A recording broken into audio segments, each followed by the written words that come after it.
नमस्कार प्रिय दर्शकों, स्वागत है आपका हमारे YouTube चैनल सितारे आपके नाव में। आज की जो विशेष चर्चा है, जन्म पत्रिका के किन किन भावों से हम धन का विचार करते हैं।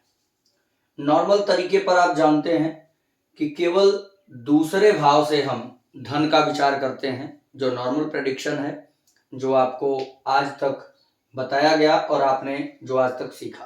अगर आप नए हैं तो आपको बताना चाहूंगा कि जन्म कुंडली के केवल दूसरे भाव से नहीं, बल्कि जन्म कुंडली के 8 भावों से हम धन का विचार करते हैं और धन के लिए जन्म पत्रिका के ये 8 भाव अपना विशेष भूमिका निभाते हैं। प्रिय दर्शकों, सबसे पहले हम धन भाव पर चर्चा करें। किन किन भावों से जन्म पत्रिका के धन का विचार किया जाता है और प्रत्येक भाव से अलग अलग प्रकार के धन होते हैं। आज हम उस पर विशेष चर्चा करेंगे कि आपके जीवन में किस भाव से रिलेटेड धन आ रहा है, आपके जीवन में किस भाव से रिलेटेड धन, किस भाव से संबंधित धन आने की उम्मीद है। क्या आप अपने जीवन काल में 8 भाव से धन प्राप्त कर पाएंगे, या 4 भाव से प्राप्त करेंगे, या 1 भाव से करेंगे। जिसके पास जितने भावों की प्रबलता होगी वह उतना धनवान बनेगा। टॉपिक बहुत इंपॉर्टेंट है। आज इस टॉपिक को पूरा अगर आप सुन लेते हैं तो कब धनवान होंगे, कितना धन होगा, कैसा धन होगा, कब वो समय आएगा और आप जीवन में करोड़पति, अरबपति, खरबपति बनेंगे, या पूरे जिला, पूरे जनपद, पूरे गांव या पूरे देश के मालिक बनेंगे।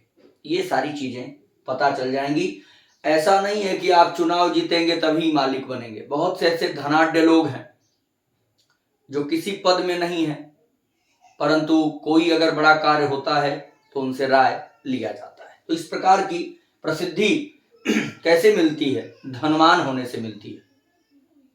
आइए इस पर विशेष चर्चा करेंगे। प्रिय दर्शकों, हम आगे की चर्चा करें, चैनल को आप सब्सक्राइब कर लीजिए। अपनी जन्म कुंडली दिखाना चाहते हैं, फोन पर हमसे कंसल्ट करना चाहते हैं, या हमारे द्वारा हाथ से लिखी हुई जन्म पत्रिका पूरे 25 साल की आप कोरियर से लेना चाहते हैं, या अपने कुंडली का वीडियो बना करके लेना चाहते हैं, तो दिए गए नंबर पर व्हाट्सएप करके जानकारी ले सकते हैं। 7310113939। इस नंबर पर व्हाट्सएप करके किसी भी प्रकार की इंफॉर्मेशन आप प्राप्त कर सकते हैं। चलिए आइए देखिए, जो जन्म कुंडली का पहला घर है अर्थात लग्न है, लग्न से जातक के व्यक्तित्व का, जातक के हर प्रकार के सुख सुविधा का विचार होता है। और लग्न जो है यह रिसीवर पॉइंट है। आप पूरे 11 भावों से जो क्रिया प्रतिक्रिया करते हैं वह इसी को मिलता है। अर्थात यहां से कोई घटना होगी तो यही सूचना जाएगी, यहां से कोई घटना होगी तो यही सूचना जाएगी, यहां से कोई घटना होगी तो भी यही सूचना जाएगी। पूरे 11 भावों से कोई भी घटना घटित होगी, सूचना यही आएगी। कैसे? जैसे आपका पुत्र है, आपकी पुत्री है, चाहे वो देश में रहे, विदेश में रहे, देश के किसी कोने में रहे, पर उसके साथ कोई भी घटना घटती है, उसके साथ कोई भी समस्या आती है तो आप तक सूचना आ जाती है और आप उस हिसाब से क्रिया प्रतिक्रिया करते हैं। बात वही है, अर्थात यह जो लग्न है यह पूरे 11 भावों का क्या है? पिता है। पूरे 11 भावों का क्या है? स्वामी है। यह जन्म कुंडली का सबसे प्रबल भाव है, सबसे मजबूत भाव। इसी पर पूरी कुंडली टिकी होती है। यह जन्म पत्रिका का नींव है। अब अगर इस लग्नेश का या लग्न का संबंध इन 8 भावों में से, जहां पर हमने ट्रिक किया है, पहला, दूसरा, चौथा, 5वां, 7वां, 9वां, 10वां और 11वां, लग्नेश या लग्न का संबंध इन 8 भावों में से कहीं से भी बन रहा हो तो ऐसे जातक का जो धन का सितारा है, धन का जो चमत्कार है, वो पूरे जीवन चलेगा। ऐसा नहीं होगा कि 5 साल धनवान रहा फिर गरीब हो जाए, ऐसी स्थिति नहीं बने। अगर दूसरा भाव है तो यह आपके धन संचय का विचार होता है। यहां से आपका बैंक बैलेंस, जो आप अकाउंट में पैसा फिक्स करते हैं, जो आप धन बचा करके रखते हैं, उसका विचार दूसरे भाव से होता है। अगर दूसरा भाव या दूसरे भाव का स्वामी कुंडली में अच्छा दिख रहा है तो आपके पास सेविंग पावर अच्छा होगा, सेविंग पावर बेहतर होगा। जन्म कुंडली का चतुर्थ भाव, चतुर्थ भाव क्या है? यह अचल संपत्ति का है। यहां से केवल नोट का विचार नहीं होता है, आपका धन केवल पैसा नहीं होता है, यहां से जमीन, गाड़ी, मकान, सुख सुविधा और अचल संपत्ति का विचार होता है। परिवार भी एक धन होता है, तो परिवार का भी विचार, परिवार के सुख का विचार चतुर्थ भाव से होता है। अर्थात आपके जीवन में केवल पैसा होगा कि जमीन भी होगी, केवल पैसा होगा कि गाड़ी भी होगी, केवल पैसा होगा कि मकान भी होगा, केवल पैसा होगा कि परिवार का सहयोग भी होगा, केवल पैसा ही होगा कि आपके पास परिवार होगा भी। बहुत से ऐसे लोग हैं जो धनवान हैं, आगे की कहानी खत्म है, कोई नहीं है। तो ऐसी स्थिति न बनने पाए, चौथा भाव भी बेहतर होना चाहिए। जन्म कुंडली के पांचवें भाव से यह आपके अचानक धन लाभ का भाव है। जुआ, सट्टा, लॉटरी इत्यादि निकलेगी या नहीं निकलेगी, पांचवा भाव जिम्मेदार होता है।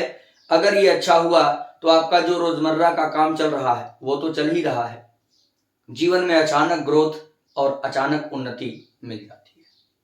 जन्म कुंडली का जो सातवां भाव है, यहां से आपके बिजनेस के द्वारा कितना धन प्राप्त होने वाला है, व्यापार से आपको कितना धन प्राप्त होगा, वाणिज्य से आपको कितना धन प्राप्त होगा, ससुराल पक्ष से आपको कितना धन मिलेगा, ये सातवां घर तय करता है। इसका भी अहम संबंध है धन भाव से।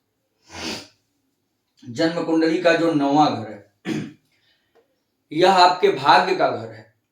क्या आप जो मेहनत करते हैं, जो परिश्रम करते हैं, उतना ही कमा पाएंगे या मेहनत 10 रुपए की मिल सकता है 50 रुपए? कौन भाव तय करेगा? नवम भाव। तो जीवन में भाग्य से आपको कितना धन मिलेगा, यह आपके 9th हाउस की भूमिका है। और अगर नौवां घर बलवान है, कुंडली में नौवां घर मजबूत है, तो कुछ चीजें आपके भाग्य से चलेंगी, कुछ चीजें बिना मेहनत के, बिना सोचे, बिना परिश्रम के भाग्य से जागृत होंगी और आपको लाभ मिलेगा। कुंडली का जो 10वां भाव है, ये आपके कर्म योग का भाव है, ये आपके कर्म का भाव है। आप बैठे रहेंगे फिर भी पैसा आएगा या बिना कर्म के नहीं आएगा? आप कहेंगे बिना कर्म के किसको आता है? बहुत से ऐसे लोग हैं जो घर में बैठे हैं, उनका कोई कर्म नहीं, उन्होंने कर्म कर लिया, जो करना था वो कर लिया, अब एक प्लेटफॉर्म बना लिए हैं, अब एक सिस्टम बना लिए हैं, केवल आनंद में हैं और लोग काम कर रहे हैं और अकाउंट में पैसा आ रहा है, उनको केवल हिसाब करना होता है। इस प्रकार की स्थिति 10वें भाव से बनेगी। 10वां भाव किस प्रकार का है? आपको खुद जीवन भर खटना होगा, खुद जीवन भर काम करेंगे तभी धन आएगा, या एक समय सीमा है, काम करके आप बंद करके बैठ जाएंगे फिर भी धनागमन होता रहेगा। जन्म कुंडली का जो एकादश भाव है, ये आपके लाभ का भाव है, यह आपकी इच्छा का भाव है। अब आपको किस चीज से संबंधित फायदा होगा, ये एकादश भाव तय करेगा।